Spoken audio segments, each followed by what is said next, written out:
Assalamualaikum warahmatullahi wabarakatuh. Apa kabar anak-anakku semuanya? Semoga kalian senantiasa dalam keadaan sehat walafiat, amin ya rabbal alamin. Pada pertemuan kali ini kita akan membahas tentang hadas. Jadi nanti kalian akan mengetahui tentang pembagian hadas dan bagaimana cara menghilangkan hadas ya. Setelah pertemuan kemarin kita sudah bahas tentang najis dan cara menghilangkan najis, sekarang kita membahas tentang hadas. Sebelum kita mulai pelajarannya, mari kita membaca doa terlebih dahulu. Berdoa dimulai. Bismillahirrahmanirrahim. Raditu billahi rabba wa bil islami dina wa bi Muhammadin sallallahu alaihi wasallam nabiyya wa rasula. Rabbi zidni ilma warzuqni fahma birahmatika ya arhamar rahimin. Amin ya rabbal alamin. Baik anak-anak, jadi hadas adalah suatu keadaan yang mewajibkan seseorang untuk berwudu atau mandi. Hadas itu sendiri artinya ialah suatu keadaan yang mewajibkan seorang untuk berwudu atau mandi. Jadi orang yang berhadas ini belum bisa melaksanakan ibadah kepada Allah Subhanahu wa taala seperti sholat atau membaca Quran atau masuk ke masjid ya. Jadi kalau orang yang berhadas ini harus benar-benar disucikan terlebih dahulu ya. Bisa dengan wudhu atau dengan mandi. Nah, kemudian hadas itu terbagi menjadi dua anak semua. Ada hadas kecil dan ada hadas besar. Ada hadas kecil dan hadas besar. Nah, hadas kecil adalah keadaan tidak suci yang mewajibkan seorang untuk berwudhu. Jadi hadas kecil ini kondisi seorang yang belum suci yang seharusnya wajib dia untuk berwudu. Sedangkan hadas besar ialah suatu keadaan tidak suci yang mewajibkan seorang untuk mandi. Jadi kalau hadas kecil bisa dihilangkan dengan wudu, sedangkan hadas besar hanya bisa dihilangkan dengan mandi. Untuk yang berhadas kecil, maka Allah melarang untuk yang pertama sholat. Jadi kita kalau sholat tidak boleh berhadas kecil. Jadi kalau masih berhadas kecil kita nggak boleh sholat. Yang kedua, memegang mushaf Al-Quran. Jadi kita kalau masih berhadas kecil nggak boleh memegang Quran. Mushaf itu kita tidak boleh pegang ya kalau masih berhadas kecil. Kemudian yang ketiga, tawaf. Tawaf artinya mengelilingi Ka'bah sebanyak 7 kali. Jadi kita fokuskan pembahasan kita pada hadas kecil ya. Jadi hadas kecil itu dapat dihilangkan dengan berwudu. Tadi ya kita sudah bahas apa sih arti wudu. Wudu adalah membasuh anggota badan tertentu dengan air suci dan menyucikan dengan tujuan untuk menghilangkan hadas kecil sesuai syarat dan rukunnya ya. Jadi sesuai syarat dan rukunnya kita hilangkan hadas kecil itu. Selanjutnya, apa sih dalil perintah wudhu itu ada di dalam Quran? Nah, itu ada dalam surah Al-Maidah ayat 6. Ya ayyuhalladzina amanu idza qumtum ilas salati faghsilu wujuhakum wa aydiyakum ilal marafiqi wamsahu bi ru'usikum wa arjulakum ilal ka'bain. Ya, artinya, wahai orang-orang yang beriman, apabila kamu hendak sholat, maka basuhlah wajahmu, kata Allah ya, dan tanganmu sampai ke siku, dan usaplah kepalamu, dan basuh juga kedua kakimu sampai kedua mata kaki. Jadi sangat jelas ya perintah wudhu ini, detail. Kemudian ada juga perintah dalam hadis Rasulullah Sallallahu Alaihi Wasallam, beliau bersabda, la yakbulullahu salata ahadikum idza ahdas hatta yatawadda. Kata Allah, kata Nabi Muhammad SAW, Allah tidak akan menerima salat salah seorang dari antara kalian jika kalian berhadas sampai kalian itu berwudu. Hadis riwayat Bukhari dan Muslim. Nah, kemudian lalu apa saja perkara yang dapat menyebabkan kita berhadas kecil anak-anak? Apa saja sih? Yang pertama, keluar sesuatu dari kubul dan dubur. Jadi apapun yang keluar dari kemaluan kita yang bagian depan dan kemaluan kita yang bagian belakang, maka itu dapat menyebabkan kita berhadas kecil. Jadi kalau kita habis kencing atau habis BAB, itu otomatis kita berhadas kecil. maka kita hilangkan hadis itu dengan berwudu. Yang kedua, yang menyebabkan kita berhadas kecil yaitu hilang akal. Jadi kalau kalian hilang akalnya, bisa disebabkan mabuk, pingsan, ayan, terhipnosis atau tidur.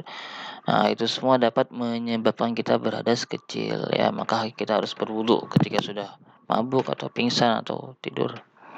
Ya, karena itu semua menyebabkan kita berhadas kecil. Yang ketiga, nah untuk tidur, kalau kalian tidurnya dalam posisi duduk ya, dengan menetapkan pantatnya pada tempat duduknya, jadi kalian pantatnya nggak gerak-gerak ya, duduknya misalnya duduknya di atas kursi atau duduknya bersila ya, jadi pantatnya benar-benar kokoh di atas bumi, nggak gerak-gerak, sekiranya aman dari bergerak yang memungkinkan kalian tuh kentut nanti gitu. Maka walaupun kalian tidur, tapi dengan posisi duduk yang benar, pantatnya nggak gerak-gerak, maka wudhunya kalian tidak batal, alias kalian tidak berhadas kecil, masih terus suci ya. Yang penting duduknya yang benar, tidak bergerak-gerak pantatnya ya. Kemudian yang ketiga, bersentuhan kulit antara laki-laki dan perempuan yang bukan mahram. Jadi kalau ada perempuan dan laki-laki bersentuhan tanpa penghalang ya, maka dalam mazhab Syafi'i dihukumi hadas. Dihukumi kita berhadas kecil ya, dan membatalkan wudhu ya. Lalu siapa saja sih yang menjadi mahram kita? Mahram itu artinya orang yang haram dinikahi. Mahram itu artinya orang yang haram dinikahi. Ya seperti ibu kita tuh haram kita nikahi ya.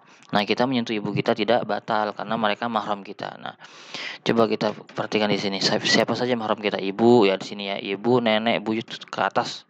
Jadi ibu, nenek ke atas itu, terus itu semuanya mahram kita. Kemudian kalau kita punya anak perempuan, cucu perempuan, dan seterusnya ke bawah itu juga mahram. Saudara perempuan, saudara kandung, sebapak, seibu, itu semua mahram kita. Keponakan kita, perempuan atau yang laki-laki, itu juga mahram kita. Bibi kita pun juga mahram ya. Bibi dan paman ya. Itu juga semuanya mahram kita. Nah, yang keempat, yang menyebabkan kita hadas kecil yaitu memegang kemaluan depan dan belakang dengan telapak tangan. Jadi kalau kalian menyentuh kemaluan kalian yang depan atau yang belakang, tempat BAB atau tempat kencing, maka otomatis kalian berhadas kecil atau wudhu kalian batal ya. Gitu dengan telapak tangan. Berbeda dengan kalau kalian menyentuhnya dengan bagian belakang tangan, maka itu nggak batal. Jadi kalau yang batal itu dengan telapak tangan bagian depan tangan, bagian yang untuk menyentuh itu yang telapaknya. Kalau bagian untuk meninju itu bagian belakangnya, maka tidak batal. Selanjutnya kita bahas tentang wudhu ya, karena kita tadi sudah bahas bahwa hadas kecil bisa dihilangkan dengan wudhu. Maka apa saja di syarat sahnya wudhu? Yang pertama, orang yang berwudhu harus beragama Islam ya, harus mumayyiz. Mumayyiz itu artinya bisa membedakan antara yang benar dan yang salah. Yang ketiga, memakai air yang suci dan menyucikan. Jadi kalau wudhu harus suci airnya ya, dan menyucikan juga. Ada air suci tapi tidak mensucikan, seperti air kelapa ya, air teh misalnya, itu suci tapi tidak menyucikan. Yang air suci menyucikan itu seperti sumur atau air sungai ya, air sumber ya dari tanah gitu. Nah, itu semua air laut, air hujan, itu semua air yang suci dan menyucikan. Dan tidak ada sesuatu yang menghalangi sampainya air ke kulit. Jadi kalau kulit kalian ada tatonya atau ada tipeknya atau ada kuteknya, nah itu semua bisa menghalangi sampainya air ke kulit. Harus dihilangkan terlebih dahulu baru berwudu. Kemudian rukun-rukunnya wudu sudah biasa kita bahas ya. Niat ya, niat. Yang pertama niat, ketika membasuh wajah kita baca niat dalam hati. Nawaitul wudu'a li rafil haditsil asghari fardhu lillahi ta'ala. Saya niat berwudu untuk menghilangkan hadas kecil, fardhu karena Allah Ta'ala. Yang kedua membasuh wajah ya. Yang ketiga membasuh kedua tangan sampai siku, tapi jangan sampai siku aja, dilebihkan ke atas siku. Keempat, membasuh rambut atau sebagiannya. Tapi yang lebih afdol, lebih utama itu membasuh seluruh kepala kita. Ya, dari depan sampai ke belakang semua. Kemudian ke depan lagi. Yang kelima, membasuh kaki sampai mata kaki, dan yang terakhir tertib maksudnya urutannya harus sesuai. Ya, jadi wajah dulu baru tangan, nggak boleh dibalik. tangan dulu baru wajah semisal, nggak boleh. Jadi harus berurutan.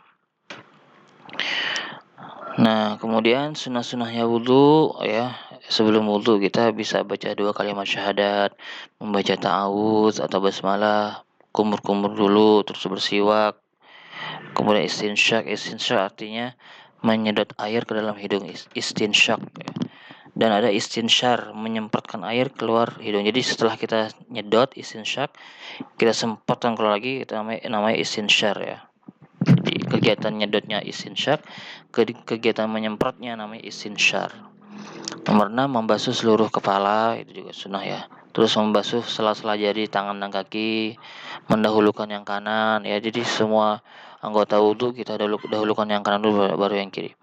Kemudian membasuh 3 kali semua anggota wudhunya, mengusap kedua telinga dan membaca doa setelah wudhu. Ya, oke, baik. Jadi hanya itu saja yang bisa Bapak sampaikan. Nanti kalian tugasnya bisa dilihat di Google Classroom, nanti sudah Bapak siapkan di sana. Kita akhiri dengan membaca doa kafaratul majlis. Subhanakallahumma wa bihamdika asyhadu an la ilaha illa anta astaghfiruka wa atubu ilaik. Wassalamualaikum warahmatullahi wabarakatuh.